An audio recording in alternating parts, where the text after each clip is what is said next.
Bom, vamos lá, para mais um dos vídeos que são postados aqui neste módulo de bônus do curso Basimetria, que é a matemática controlada do contrabaixo. Muita gente tem dúvida em relação ao casamento de impedância e fala, mas eu não sei nem o que é isso, né? Então eu vou explicar para você. Quando você, no caso, vai comprar uma caixa amplificada, ou seja, um combo, né? Por que é combo? Porque é uma caixa com um falante, ou 2 falantes, ou 4 falantes, não interessa quais sejam as medidas, já com a potência instalada nele, ou seja, com o amplificador instalado nele. Dessa forma a gente chama de combo, porque é falante mais amplificador. Isso dá um resultado de combo, né? Mas quando você vai comprar caixas avulsas, como essas que você está vendo atrás de mim, caixas avulsas, independente da marca, independente do tipo de falante, você precisa combinar com o amplificador que você vai usar, e também independente de qualquer marca. Mesmo sabendo que nós temos hoje em dia no mercado, para contrabaixistas, os amplificadores transistorizados, os valvulados e os com amplificação MOSFET, né? Geralmente os transistorizados podem ser utilizados ou os valvulados como as classes A e B e classe D de dado, certo? Mas isso é um outro tópico. O lance aqui é casamento de impedância. Dependendo da marca que você vai escolher o seu amplificador, ou se quiser chamar de head, que o pessoal chama, você vai ver que atrás dele geralmente vão ter algumas configurações de fábrica. Por exemplo, se ele trabalha em 8 ohms, se ele trabalha em 4 ohms, se ele trabalha em 2 ohms, certo? Então, dessa forma, você vai saber exatamente que tipo de caixa você quer.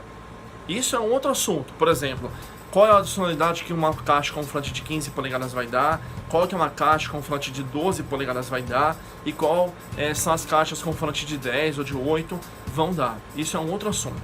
O assunto aqui é casamento de impedância. Então vamos dar um exemplo prático. Eu tenho aqui atrás de mim um amplificador, certo? Que ele libera 800 watts RMS se ele trabalhar em 4 ohms. E ele trabalha com em 8 ohms, 500 watts. Então, 800 watts RMS em 4 ohms e 500 watts se trabalhar em 8 ohms, certo? Cada caixa que eu tenho aqui, ela empurra 1000 RMS. Ela aguenta 1000 RMS, certo? E ela trabalha em 8 ohms. Bom, então como eu tenho duas caixas dessa, automaticamente eu tenho 2000 watts de potência, beleza? 2000 watts de potência em 8 ohms cada. Aí que tá. Quando você for ligar o seu amplificador na caixa, você pode perceber que geralmente as caixas, atrás delas, elas têm a entrada e uma saída, não é isso? A entrada é para quando você sair do seu amplificador, você liga na entrada da caixa, ok? E essa outra saída do lado, que é chamada de extensão, você sai da caixa e liga na outra caixa. Dessa forma, a ligação deixou de ser ligação em série para virar ligação em paralelo. Com isso, você vai extrair mais potência do seu amplificador. Como eu já disse, os amplificadores eles podem trabalhar em 8 ohms, 4 ohms ou 2 ohms. Alguns modelos trabalham em 2 ohms, ok? É um pouco mais raro, mas tem. Vamos dar um exemplo prático para encurtar a conversa.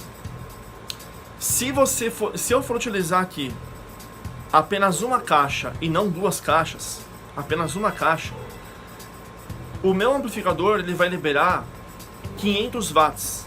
Por quê? Porque a caixa é de 8 ohms e a saída do meu amplificador é de 8 ohms. Então casou impedância, certo? Então o amplificador vai liberar 500 watts de potência e a minha caixa aguenta 1000 watts de potência. Ela tem o dobro de potência para suportar os picos de pressão sonora.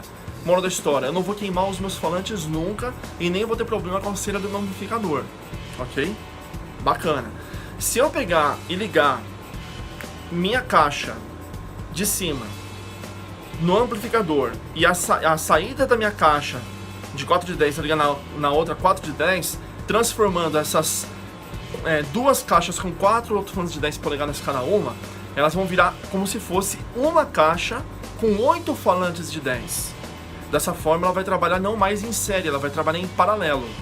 Os 8 ohms vão baixar para 4 ohms.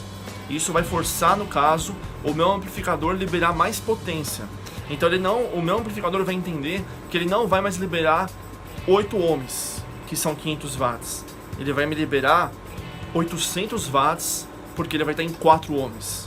Dessa forma, eu tenho também tranquilamente potência de sobra, porque o meu amplificador ele vai estar, no caso, mandando 800 watts, sendo que eu tenho 2000 watts de pressão para suportar, tranquilamente. Agora vamos dar um exemplo de problema. Você tem um cabeçote, por exemplo, de 500 watts, ele manda 500 watts de pressão RMS em 4 ohms e 300 watts em 8 ohms. Aí você compra uma caixa, um exemplo, você compra uma caixa que ela foi feita em 8 ohms, por exemplo, né? E essa caixa ela tem 200 RMS em 8 ohms. E você só tem uma caixa. Você vai ligar a saída do seu amplificador, do seu head, nessa caixa. Aí você fala, poxa, beleza, é uma caixa só que eu tenho, ela vai liberar para mim 300 watts, porque está trabalhando em 8 ohms, é um pouco menos de potência, e a minha caixa ela aguenta 200 RMS, então seus falantes eles são mais fracos do que a potência vai empurrar. Se você trabalhar com uma condição de volume pequena, beleza, pequena, não vai ter problema. Se você abrir o volume, o que vai acontecer? É óbvio, né? A descarga de energia do seu amplificador vai passar muito mais forte, empurrando os falantes para trabalharem bem. E aí vai acontecer o quê? A bobina vai esquentar. Você vai literalmente fritar o falante.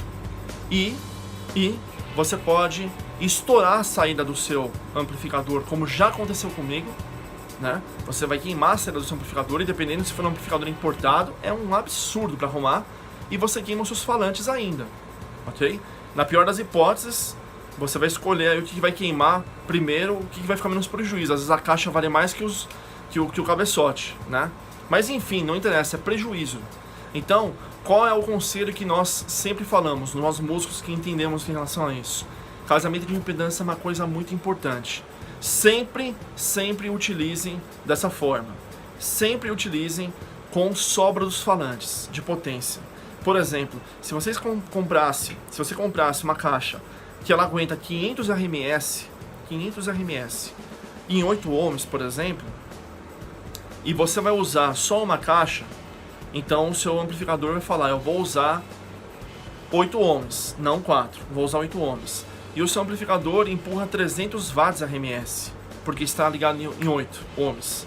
A caixa também é em 8 ohms, caso a impedância 8 ohms com 8 ohms, a caixa aguenta 500 watts e o seu amplificador ele empurra 300 watts. Sua caixa vai ter sobra para aguentar notas de pico, não vai esquentar, não vai ter problema.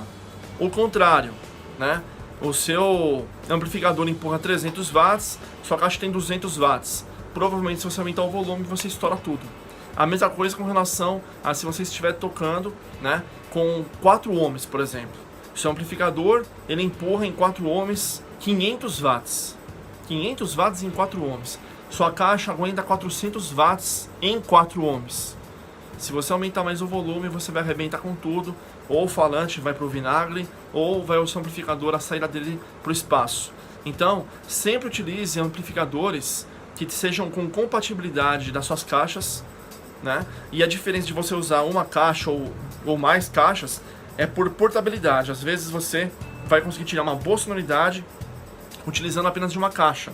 Vai ter uma portabilidade melhor em relação a isso. Mas se você quiser configurar as timbragens, né, 2 de 10, por exemplo, para dar um som médio grave e com um pouco de instalado, porque tem um drive no meio, e um falante de 15 para dar o peso, né? Então, dessa forma é legal você trabalhar as duas caixas em 8 ohms e você faz a ligação em paralela, como eu já expliquei, e dessa forma você extrai toda a potência do seu amplificador, sendo que você vai ter uma divisão de frequências. Por isso que tem pessoas que compram, no caso, 2 caixas em vez de adquirirem uma só, né? Se o seu caso, no caso, é apenas utilizar de uma caixa, independente de qual seja o falante, de 10, de 8, de 12, de 15, não interessa, e você quer portabilidade, sugiro que você então mande fazer já uma caixa com 4 ohms. E aí você casa a impedância de 4 ohms do seu amplificador, extrai o maior número de potência desse amplificador, que no caso é o head, e a caixa com folga para deixar nivelado, ok? Então, aguardo você no próximo vídeo.